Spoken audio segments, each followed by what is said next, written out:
Fala aí, galera, tudo bom? Voltamos, né, para darmos continuidade aqui ao nosso assunto, ok? Assunto esse denominado como um mundo de cidades, beleza? Dando continuidade, nós vamos agora abordar o seguinte tema, né?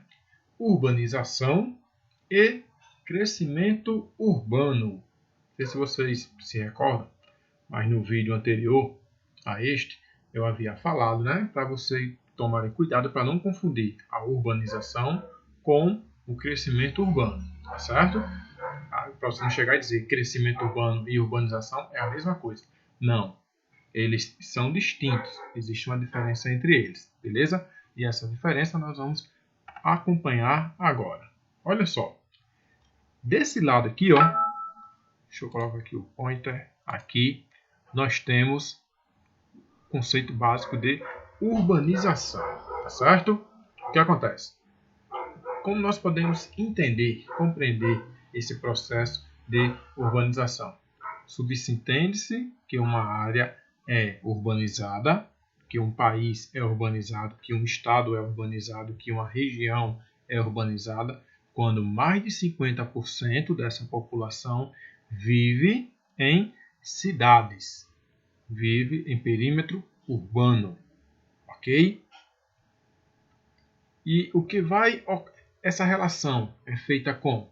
Eu vou observar população urbana e população rural, certo? Veja aqui, ó, população rural, beleza? Então, o meu paralelo, o meu referencial vai ser quem? A população rural. Quando eu comparar essas duas populações, população urbana e população rural, se a população urbana tiver mais de 50%, for a maior, significa que essa região ela é urbanizada. Se eu tiver, como tenho países no mundo, né, ainda, que a maioria da população vive no meio rural, certo? Ou seja, vive no campo. Então, isso significa que esse país, que essa região, que esse estado, é um estado, uma região ou um país rural.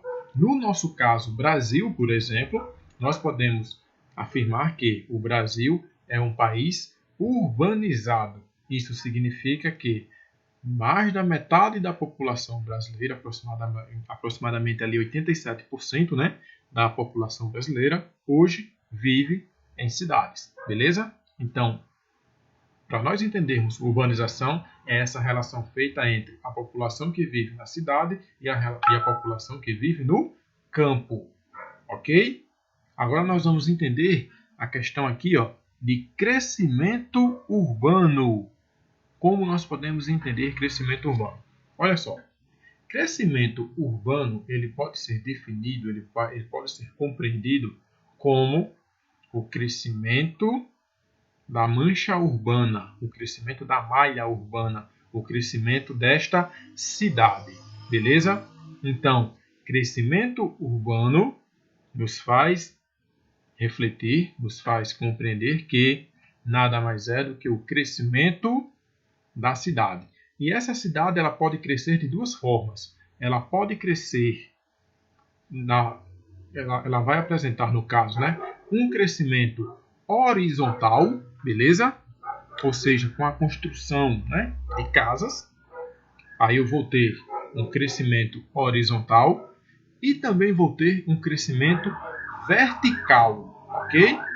O que é este crescimento vertical? O crescimento vertical nós podemos entender como a construção de prédios, beleza? Mas, na maioria das vezes, o que acontece? Primeiro, nós vamos ter o crescimento horizontal, ou seja, construções de casas, e, posteriormente, quando nós não tivermos mais espaço para esta cidade ampliar, crescer de forma horizontal, ela vai crescer de forma vertical, ou seja, vai, na verdade, começar, né, o processo de construções de prédios. Deixa eu só usar essa imagem aqui como exemplo. Vejam essa parte aqui onde está o pointer. Aqui, ó, construções verticais. Se vocês prestarem atenção aqui nesse plano de fundo aqui atrás, ó, nós temos áreas onde vai poder se desenvolver o quê? Construções horizontais. Então, nesse primeiro plano aqui, construções verticais, e no plano secundário aqui atrás, nós podemos observar áreas onde pode ocorrer construções horizontais, ou seja, construções de casas. Beleza? Esse crescimento urbano, né, que eu estou comentando aí, esse crescimento, principalmente o crescimento horizontal, tá certo? O crescimento horizontal, ele vai ocasionar alguns fenômenos, né, que nós podemos observar e que a nossa cidade aqui, né, aqui em Natal, nós temos, como por exemplo, o processo de conurbação. Everton, o que é isso? Processo de conurbação?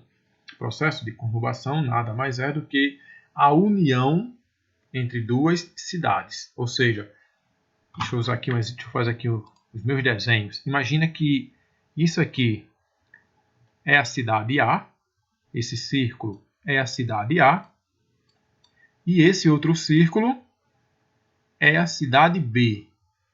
O que aconteceu? A cidade B, ela cresceu tanto que uniu-se com a cidade A, nesse ponto aqui, ó. Nessa área que eu estou demarcando aqui, nós vamos ter o processo de conurbação, ok? Estou aprendendo a escrever aqui. Processo de conurbação, ou seja, um processo de conurbação nada mais é do que o crescimento e a união de duas ou mais cidades. Beleza? Então, por que vai ocorrer o processo de conurbação? Porque nós estamos tendo um crescimento urbano, ou seja, as cidades estão crescendo horizontalmente, ao ponto de se encontrarem. Exemplo disso é Natal com Nova Parnamirim, ok? Lá na Zona Sul. Aqui na Zona Norte nós temos o encontro de Natal com São Gonçalo do Amarante. Beleza? Também é possível observar aí um processo de conurbação. Tá bom? Um outro fenômeno que nós podemos observar vai ser o fenômeno da metrópolis. O que são metrópoles? Metrópoles serão grandes cidades. Isso que você está vendo aqui, ó, toda essa mancha urbana aqui que nós estamos visualizando, ela pode ser considerada uma metrópole, ok? Ou seja, uma grande cidade. Tranquilo? E o que vai caracterizar uma metrópole? Isso que você está vendo. Muitas construções, tanto verticais como horizontais. Consequentemente, eu vou ter aqui um grande quantitativo de pessoas habitando, né, essa cidade. Para você receber o título, né, de metrópole, você tem que ter uma população ali acima de 1 milhão de habitantes, ok? Então, esse vai ser o conceito aí para nós entendermos metrópole, ok? Natal, na nossa cidade Natal, por exemplo, ainda não é considerada uma metrópole porque ela não tem 1 milhão de habitantes, mas ela já tem todos os pré-requisitos ali para ser considerada uma metrópole, tá certo? Tanto que nós temos a região metropolitana de Natal ou a Grande Natal. Megalópolis. O que são megalópolis? Megalópolis nada mais serão do que grandes cidades, ok? Que se unem, que se juntam. Exemplo, eu tenho a megalópole brasileira. Qual é a megalópole brasileira? A união de São Paulo com Rio de Janeiro, tá certo? A partir do momento que São Paulo se uniu com o Rio de Janeiro, nós tivemos ali o surgimento, a origem da megalópole brasileira. Aí você deve estar se perguntando, Everton, então quer dizer que hoje São Paulo e Rio de Janeiro é uma cidade só? Não. São Paulo é uma cidade e Rio de Janeiro é outra. Mas as duas se complementam. Uma depende da outra. Beleza? Uma vai complementar o que falta na outra. Por esse motivo, as duas, quando estão juntas, unidas, são denominadas como uma megalópole, tá certo? Nós vamos ter várias outras megalópolis no mundo aí, tá certo? Os Estados Unidos, aqui no Brasil nós temos apenas uma, né, que é a União de São Paulo e Rio de Janeiro ali. Se você for pegar o mapa norte-americano, o mapa dos Estados Unidos, você vai ver que nos Estados Unidos nós vamos ter aí lá 3 grandes megalópolis, ok? Nós vamos ter 3 grandes megalópolis gigantescas, tá bom? A maior deles lá, dos Estados Unidos, né, Boston, ela é 3 vezes maior do que a união de São Paulo e Rio de Janeiro. Só para você ter uma noção aí de como é esse processo. E não posso deixar de passar essa informação, né? Uma área só pode ser considerada megalópole quando ela apresenta uma população acima de 10 milhões de habitantes, tá bom? Se tiver menos que isso, não pode ser considerada uma megalópole. Tranquilo?